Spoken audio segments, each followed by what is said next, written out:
Have you ever thought, what would happen if AI became as good as real people at making music? I asked this question to over 400,000 people here on my YouTube community, and the vast majority responded that AI is the death of both music and the music industry. And you know what? I think they're all wrong. In fact, the point of view I'm about to share might show you just how far we've already drifted from what making music actually means as a human being. And more importantly, how AI could weirdly end up being the thing that kind of puts us back on the right track. Before we get into that though, there's one thing we need to address. AI will never make music like humans. That's impossible. Really? You really think that's impossible? As of right now, in 2025, even a quick simple prompt like an acoustic metal song can spit this back in under 30 seconds.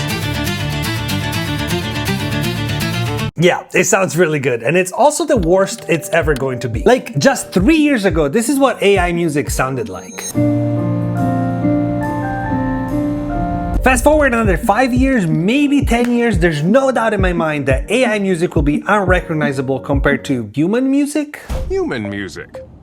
I like it. Now, understandably, artists, music producers, musicians, we are all freaking the fuck out. Like, what is going to happen to my music? How can I stay relevant in a world where there's a machine that can create literally thousands of songs in a matter of seconds? And low-key, they're better than mine. And many of us even start questioning, like, why am I still making music? Like, what is even the point? And I can already see your comments, but Ed, you sounded kind of optimistic there at first. What happened? This is actually pretty dark. Well,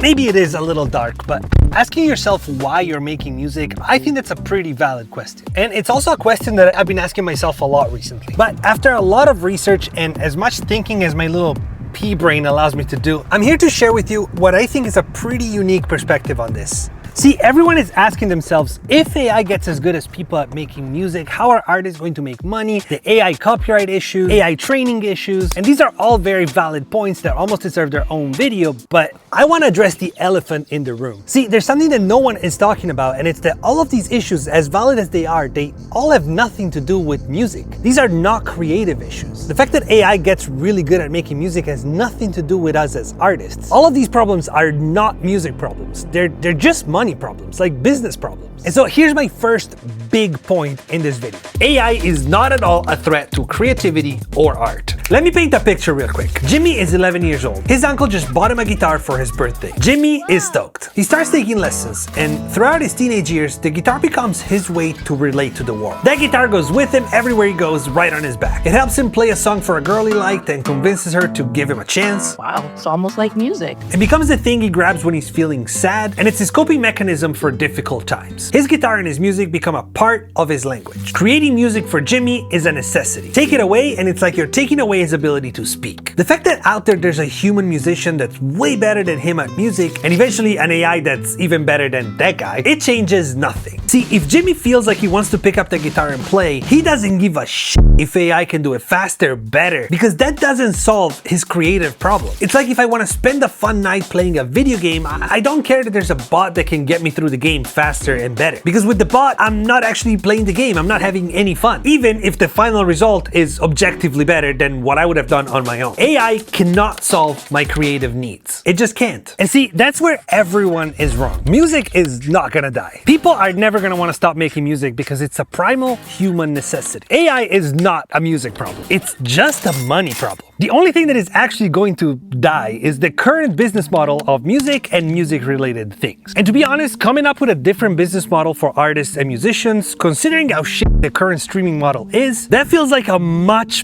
smaller problem than people are not gonna make music anymore or music is going to die. We can fix business models. We've done it time and time again. Even just in the last 50 years, the music industry went through at least 3 or 4 big radical business model changes. And we can totally do that again and find a way to adapt. It's definitely not the end of music. In fact, it has nothing to do with music. Nothing at all. It's just a business problem. And the same goes for the training issues of AI, the copyright issues, the licensing issues, the selling beats issues. These are all just money problems. And one way or another, we can usually solve those. Or at the very least, they're much easier to solve than humans not wanting to make art anymore. That would actually be a disaster. Which kind of brings me to the real point of the video, which is that if art is fine, it's safe, then is AI music really that that much of a problem? And what is actually going to happen to everything around music? Because the business side, that is about to get blown up. And what comes after could either be the best thing that's happened to artists in decades, or if we don't play our cards right, it could be the final nail in the coffin. And here's my prediction of what's gonna happen. It's totally speculative, but it's just my optimistic vision of the future. Okay, so the streaming platforms we know today, they're not gonna disappear, but they are gonna kind of fade into the background. Literally, Spotify, Apple Music, those are gonna become like the new radio. Just background music for coffee shops, clothing stores, Ubers, gyms, just safe, algorithm-friendly playlists. For people who don't really care what they're listening to, they just kind of need to fill in the silence. Instead of the regular playlists we have now, you're gonna have songs generated for you on the spot. Like literally, you go out for a run in the morning, you got your phone, open up Spotify, it's gonna generate like 100 songs for you right in that moment, perfect for your taste. They know what you like, they know what you don't like. They're gonna make songs that are exactly built for you. They match your mood, they match the time of the day, they know you're about to run, so they also match the activity, like high energy, infinite background music. That's all it's going to be. It's disposable, it's quick, it's cheap, it's forgettable, just a commodity for you to have a good run. But here's the big twist, because artists, like actual artists, they're not even gonna wanna compete in this space at all. Why would they wanna feed this algorithm that it's all about speed, consistency, polished products, all these parameters that objectively AI is going to be better than any human being at? And the artist is gonna see no point in participating in that. It's just a different world. And to see where this is going, you need to kind of zoom out and look at how we got here in the first place. Okay, so if you go back to before the internet, you have the first business model, what I call the label era. You have fans who buy the artist's music, like a CD or something like that, and the profit of that CD goes straight to the label. And then the label takes all that money and splits it between the artists, the writers, the producers, the managers, and whoever else. So basically, the label collects all the money directly from the fans by fans buying the actual music and then redistributes it to whomever. So technically, the fans are supporting the artist directly, but there's this big middleman that's the label who, one, takes most of the money, and two, is sort of this gatekeeper that decides who becomes artist, like who gets to be published, who gets to even make a record. The label is totally in charge of the whole entire system. Okay, now fast forward a little bit. Let's go into the current model, the streaming era. Now, when this first started, this was a great thing. This was a great revolution because the internet killed the gatekeeper. At this point, the label didn't matter as much anymore because you had the internet and people could directly find the artists on the internet and support them in a million different ways, including streaming their music. And a lot of people, including artists, were really optimistic about this. They were like, finally, we can make a living with our music. We don't have to compromise to please the labels. We can just make whatever we need to make. Until that dream got completely shattered by playlists. Spotify playlists. And I say Spotify, but literally this applies to all the music streaming platforms, at least the big ones, and the algorithms they built that kind of determine who wins on those platforms. So now, compared to the previous model, the fans, they're not giving any money to the artist, they're not giving any money to the label, they're giving all of their money to Spotify. All of it. And then Spotify 100% arbitrarily decides who gets how much. They just collect it all and then kind of redistribute it a little bit. But their incentive is not to grow the artist, their incentive is not to even fund the labels, their incentive is to fund themselves. So they're gonna find every possible way to keep most of that money from the fans themselves. The fans' money is just going to Spotify. And then they gracefully decide to give a little bit, pennies, to everyone that was involved, to writers, labels, artists, and whoever else. So fans and artists get pulled away from each other, the connection gets weaker and weaker, and the songs kind of just become stuff. The average listener gets literally trained by the Spotify algorithm to just kind of listen to music as background. But this is what I'm really excited about, because now we're entering a new model, a new era that we're gonna kind of see unfold in the next 5 to 10 years as AI gets better and as AI gets more included in this whole system right here. And what AI is going to do is erase all of this. And on one side, you're gonna have your streaming platforms. AI generates the songs, or at least a lot of them. They make their money and it becomes background. Very high quality, very personalized background music. And what I believe is going to happen is that this model is going to drive the artists to seek their fans, to seek direct fan support. So it's gonna kind of go back to the fan support of the label era, the first one, but combined with the democratization of the internet era, the streaming era. So no middlemen, no gatekeepers, just artists and the fans who love them. And this is where it gets really exciting, because when your survival as an artist doesn't depend on algorithms or social media plays or anything like that, you don't have to play it safe anymore. Like, you don't need to shave off the intro of your song that you put so much love into just because it's going to make people want to skip. You don't need to write a 2-minute TikTok song just that has a catchy hook just in the hope that it goes viral. Instead, with direct fan support, you can make your own music, whatever that is. Weird music, honest music, experimental music. The crazy part is that real fans will actually support that. When you don't have an algorithm in the middle that decides what's worthy of getting plays, but the fans actually decide themselves,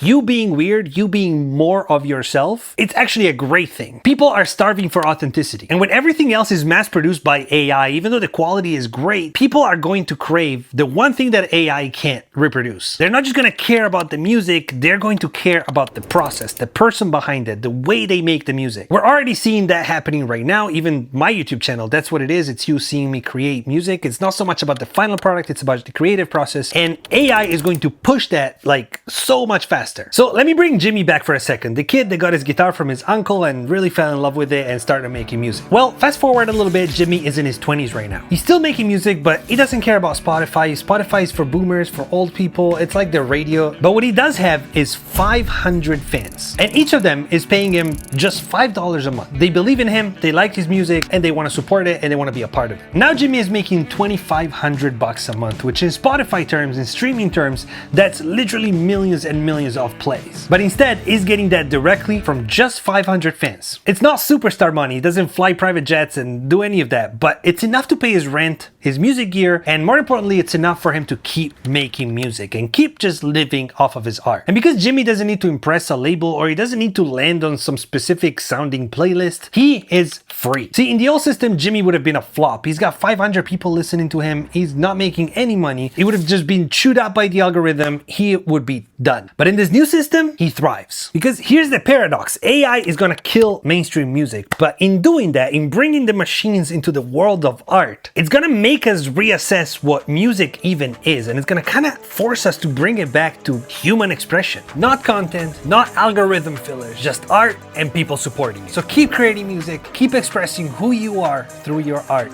And more importantly, keep having fun.